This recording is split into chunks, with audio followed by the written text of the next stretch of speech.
Yo, what's poppin' guys, Sizzyl here, and today we're talking about the sequel to Overwatch, Overwatch 2.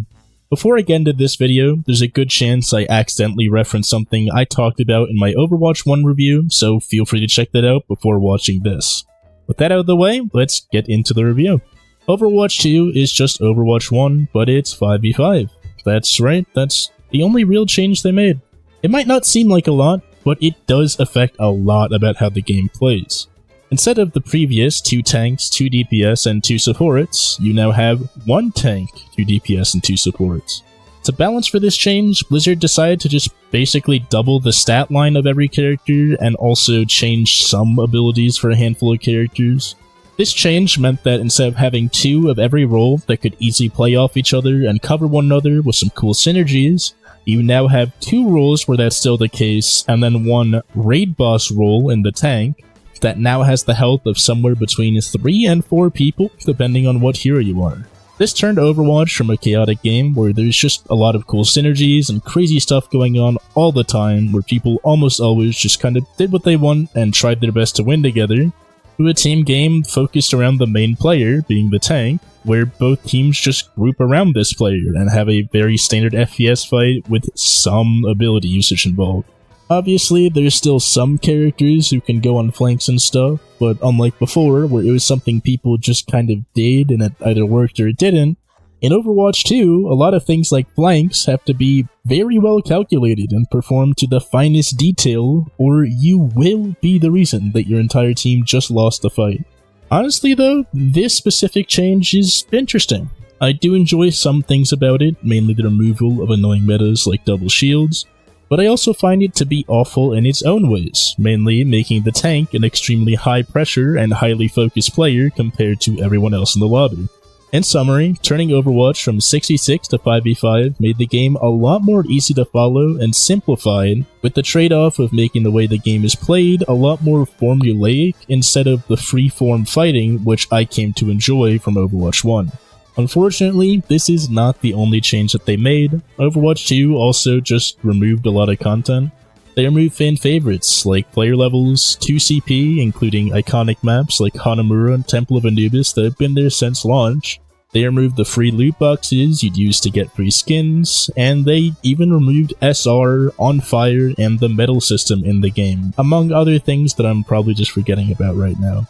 What happened then, you might ask? Did they replace them with better alternatives, rework them to be better, introduce a lot of new content such as the coveted PvE mode they were going to introduce?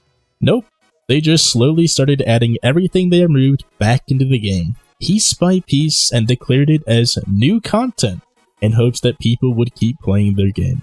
This includes re-adding the On Fire system as a feature for an entire season and trying to convince people that they should be excited for it, bringing back Lucia Ball but removing the competitive mode that a small handful of Copa Lucia Ball players had looked forward to for 2 whole years, and also making the summer event that it's a part of a total of 2 weeks instead of the usual 1 to 2 months it lasted previously.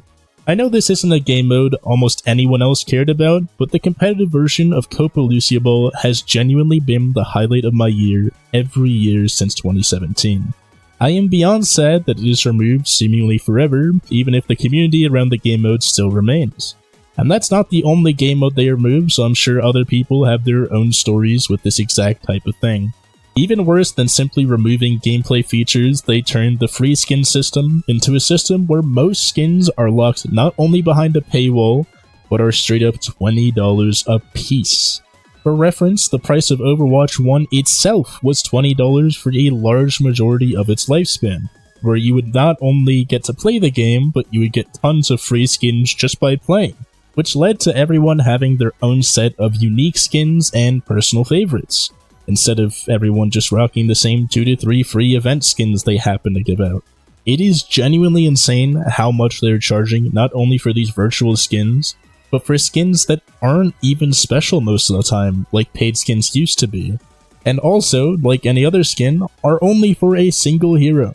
Going back to gameplay features, the only exception for removing and re-adding things to the game is the medal system, which used to just tell you if you were in the top 3 on your team for a certain stat, like healing, damage, or kills, but would only be shown to you.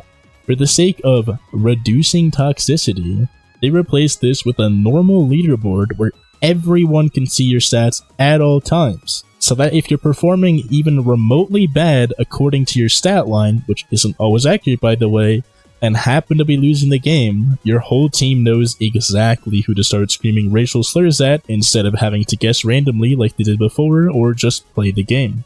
This is made even worse by the removal of the SR ranking system, which gave you direct feedback to your rank at the end of every game. Your rank on the launch of Overwatch 2 updated only every 7 wins.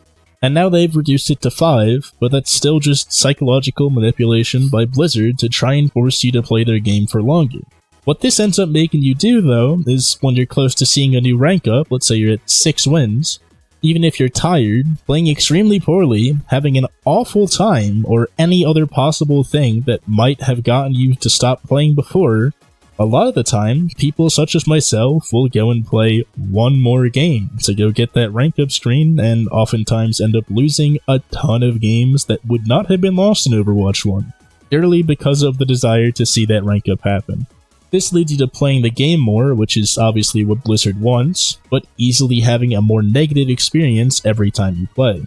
Which is compounded by the fact that unlike in Overwatch 1, where you could tell if people were smurfing or on a new account by their player level, or if you were being put in lobbies with poor matchmaking that are nowhere near your rank, there is no indicator for either of these things, as they've both been removed or hidden, leading to many more extremely unbalanced matches in comparison to the original game. These revamp systems just leave you with a much more negative experience than the original game. Why would anyone come play this game then? What would drive them to play Overwatch 2 over Overwatch 1? There are 3 reasons for this. 1. The game is free to play and even available on Steam, which opens up the audience to a lot of people. Number 2, the game receives updates as frequently as the original game used to before they started to develop Overwatch 2. And 3, they forcefully closed Overwatch 1 servers so people don't even have the illusion of choice in the first place. While it's definitely nice to have semi-frequent releases of new characters with interesting abilities, a lot of this game's updates are extremely lackluster compared to Overwatch 1.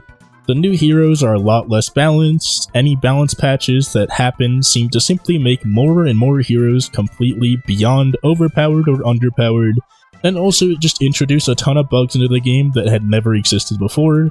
Many times even adding bugs to heroes that weren't even changed in the balance patch, like when they broke Hanzo when they hadn't touched him for like 3 months. And even the new content being released into the game has been extremely lackluster outside of specifically the most recent patch as of me writing this, which added a new game mode in Flashpoint and the new hero Alari in Season 6. Which isn't anything special, it just mirrors the standard quality that an Overwatch 1 update used to have.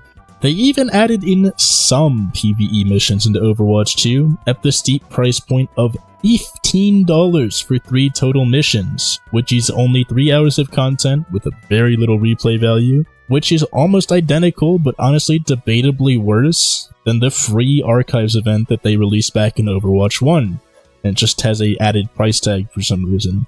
So basically, they took a well-loved IP that had established a very dedicated fanbase over the years, and made it more marketable for a mainstream audience to go turn a profit, at the expense of a lot of people that had just come to love Overwatch 1 for the game it was, while still maintaining just enough about the original so that those same fans might think a second before leaving for greener pastures. Although even with that, many Overwatch 1 gamers and creators alike have still started to jump ship. Why release this game as Overwatch 2 then? Why not simply make a big update?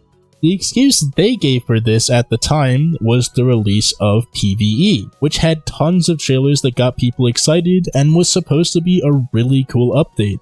But apparently behind closed doors, that was already cancelled before the game's release. So what was the real reason for the release of Overwatch 2? It was just a marketing stunt. The game becoming free to play and adding predatory monetization was all a stunt for Blizzard to milk the remains of what they thought of as a dead game while it still maintained some relevance. The sad part about all this is, the one excuse that they maybe could have had of expanding the player base doesn't really even apply, because the audience for this game already seems to have declined back to similar numbers of players as what Overwatch 1 used to have, despite the game being free to play now, and on Steam, meaning that they effectively downgraded the experience of the game and made monetization more predatory for no increase in player base, although I'm sure their new monetization model has been making them tons more money than Overwatch 1 used to.